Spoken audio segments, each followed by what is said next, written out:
सुनहंजा जमीन छोड़ परिवार सहित रोजी रोटी की तलाश में शहर की ओर कूच करता है। पत्नी शीला और 3 मासूम बच्चों के साथ वो मुंबई जैसे बड़े शहर में चला आता है, जहां उसे अपने सपनों को साकार करना है।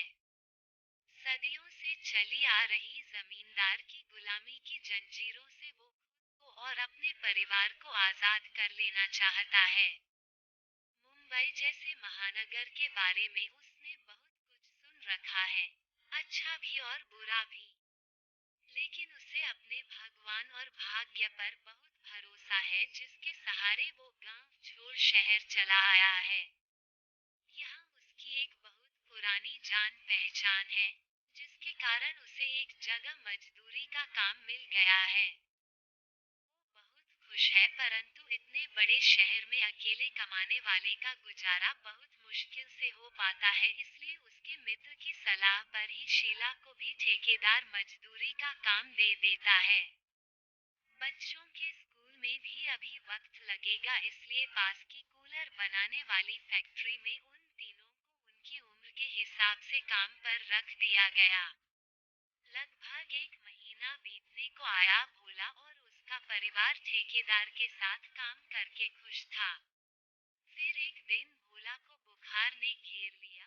उसका पूरा बदन कांप रहा था। वो काम करने की स्थिति में नहीं था। बहुत मिन्नत खिदावत करने पर ही ठेकेदार ने एक दिन की छुट्टी दी थी। लेकिन एक दिन से भला क्या होने वाला था। अगले दिन भोला ने उठने की लाख कोशिश की, मगर सब प्रयास विफल रहे।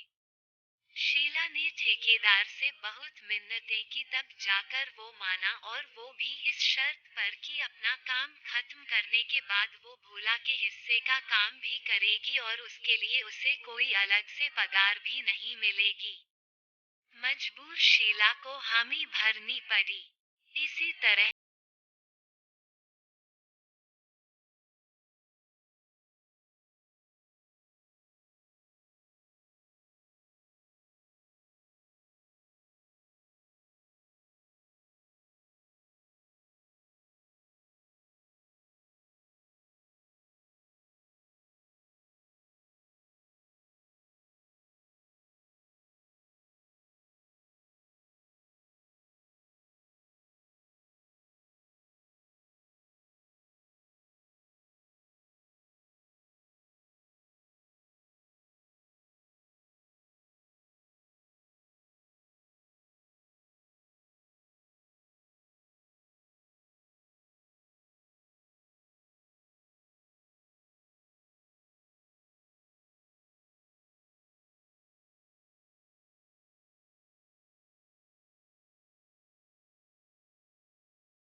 भूल गया।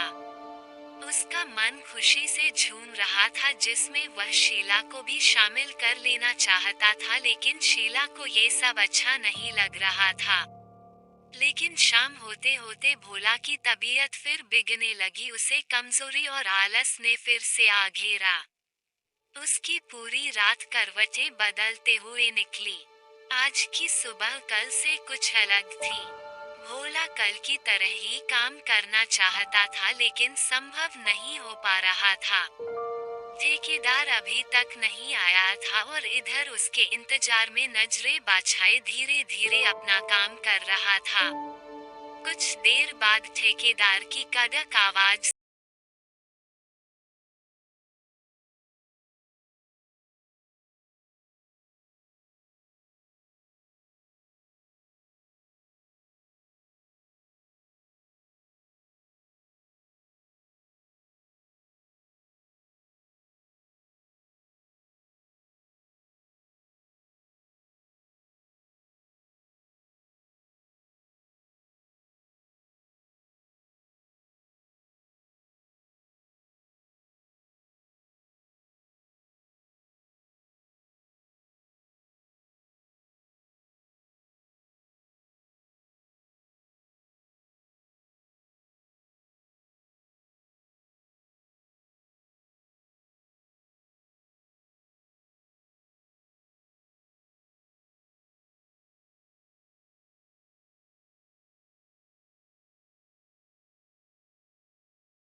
शीला ने लगभग हाथ जोते हुए कहा। अरे नहीं रे भोला, तुम कितना काम करोगे। हाँ, एक काम हो सकता है, तुम शीला से कह शाम को मेरे घर पे खाना बनाना तथा कुछ अन्य छोटे बड़े काम कर दिया करे। बदले में मैं तुम लोगों की मदद कर दिया करूंगा और दवाई तो तुम ले ही रहे हो। ठीक है। आश्वस्त होकर भोला घर की तरफ चल दिया और वहां पहुंचकर सारी बात शीला को बता दी। पहले तो शीला का मन नहीं माना, लेकिन फिर महेश का सोचकर उसने ये काम स्वीकार कर लिया। अब हर रोज शीला दिन में मजदूरी और शाम को ठेकेदार के यहाँ काम करती, रात के 11-12 बजे थक कर घर आती और सो जाती। उधर ठेकेदार हर वक्त उसे अपने जाल में फंसाने की तरकीबें ढूंढता रहता कि एक दिन उसे ये मौका मिल ही गया। उस रात शाम से ही गहरे बादल घिर आए थे। ठंडी हवाओं ने वातावरण को सुहाना बना दिया था। बादलों के बरसने का अनुमान था। मौसम को देखते हुए शीला ठेकेदार के घर का काम जल्दी से निपटा कर जल्दी से वापस चले जाना चाहती थी कि दरवाजे पर दस्तक हुई। दरवाजा खुलते ही सामने ठेकेदार खड़ा था, वो भी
चाय बनाकर ले आई।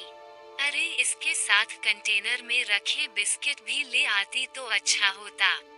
शीला चाय वहीं रखकर किचन से बिस्किट लाती है।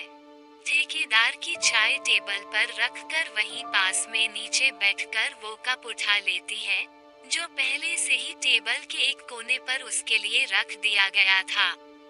चाय की चुस्कियां लेते हुए उसे सिर्फ इतना याद था कि बाहर मूसलाधार बारिश हो रही है और खिड़की से अंदर आते हवा के ठंडे झोंके उसे आनंदित कर रहे थे। फिर उसके बाद क्या हुआ उसे कुछ भी याद नहीं। सुबह जब उसकी आंख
तो उसने भोला से कही तो वो कुछ सकपका गया और उसने यही बात ठेकेदार से जाकर कह दी। न जाने उसे क्या हो गया है साहब, वो कभी ऐसी ना थी, दिन या रात बिना रुके बिना थके काम करने वाली है वो। तबीयत ठीक नहीं होगी, कुछ दवाई वगैरह खाई क्या? ठेकेदार ने संवेदना जताई। नहीं साहब, अभी तो नहीं। भोला ने निराशा से सर हिला दिया। तो ऐसा कर भोला, आज से तू दवाई की एक और पुड़िया ले जाना और शीला को भी दे देना। ठेकेदार ने उसे गौर से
मर रहा है। भोला एक लंबी सांस खींचकर कहता है, नहीं बेटा, रावण तो आज भी जिंदा है और तब तक रहेगा जब तक इस दुनिया में गरीबी, बेरोजगारी और मजबूरी रहेगी। आदमी आदमी का गुलाम रहेगा, छल कपट रहेगा, तब तक रावण भी रहेगा। कहकर भोला अपनी आंख में आए आंसू पोंछता है।